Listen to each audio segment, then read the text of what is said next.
আসসালামু আলাইকুম আপু ভাইরা, আজ আমি আপনাদের কচু দিয়ে গরুর মাংস দিয়ে রান্না করা রেসিপি দেখাবো। আশা করি আপনাদের কাছে ভালো লাগবে। চুলার মধ্যে একটা ডেক্সি বসে দিলাম, এইখানে পরিমাণ মতন তেল দিয়ে দিলাম, দুটা তেজপাতা, দুটা দারচিনি দিয়ে দিলাম। এইখানে আমি 4-5টা পেঁয়াজ কেটে নিলাম, পেঁয়াজ গুলাকে দিয়ে দিলাম, দিয়ে 2-1 মিনিট লাগিয়ে এগুলাকে ভেজে নিলাম। পেঁয়াজ গুলো ভাজা হয়ে গেছে, এখানে 2 টেবিল চামচ আদা বাটা, 2 টেবিল চামচ রসুন বাটা দিয়ে দিলাম, চামচ মরিচের গুঁড়া দিয়ে দিলাম, টেবিল চামচ হলুদের গুঁড়া দিয়ে দিলাম, 1 টেবিল চামচ জিরার গুঁড়া দিয়ে দিলাম, 1 টেবিল চামচ গরম মশলা সবকিছু ব্লেন্ডার করে দিয়ে দিলাম, হাফ টেবিল চামচ ধনিয়ার গুঁড়া দিয়ে দিলাম, দিয়ে পরিমাণ মতন লবণ দিয়ে দিলাম, পানি দিয়ে দেবো, দিয়ে মশলাটাকে 2-1 মিনিট লাগিয়ে কষিয়ে এখানে আমি 1.5 কেজি গরুর মাংস নিয়ে নিলাম। চর্বিওয়ালা মাংস দিয়ে কচু দিয়ে খেতে মজা লাগে। চর্বিওয়ালা মাংস নিয়ে নিলাম, নিয়ে কেটে কেটে ধুয়ে নিলাম। কষানি হয়ে গেছে, মশলাটার মধ্যে দিয়ে দিলাম মাংসটাকে মশলার মধ্যে দিয়ে ভালো করে নেড়ে 20-25 মিনিটের জন্য ঢেকে দেবো। মাঝে লাড়তে হবে। অবশ্যই তরকারির চুলাটাকে কমিয়ে রাখতে হবে। যে এই কচুটা, এটাকে বলে পাইন্না কচু, অনেক বড় কচুটা। এটাকে মাঝখান দিয়ে প্রথমে গোড়াগুড়ি করে কেটে নেব। 2 ভাগ করে নিলাম, নিচের গোড়াটা ফালাই আর মাঝের জায়গাটা নিয়ে নিলাম, নিয়ে এখন এগুলাকে সাইজ করে কেটে নেব। আমার কচুগুলাকে সাইজ করে কেটে ধুয়ে নিলাম।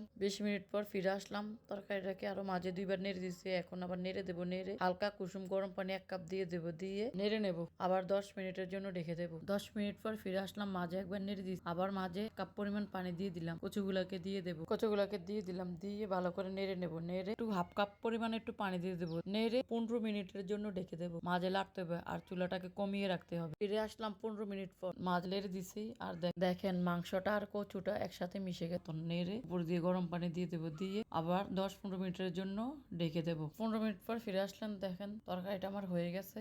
এখন উঠিয়ে নেব। যার যার ভালো লাগলে অবশ্যই আমার চ্যানেলটাকে লাইক কমেন্ট শেয়ার করবেন, আর অবশ্যই একবার এভাবে কচু দিয়ে মাংস দিয়ে খেয়ে দেখবেন। আর যারা যারা খেয়েছেন অবশ্যই কমেন্ট করে জানাবেন। তরকারিটা অনেক খেতে অনেক মজা হয়েছে, অবশ্যই এভাবে খেয়ে দেখবেন। আল্লাহ হাফেজ।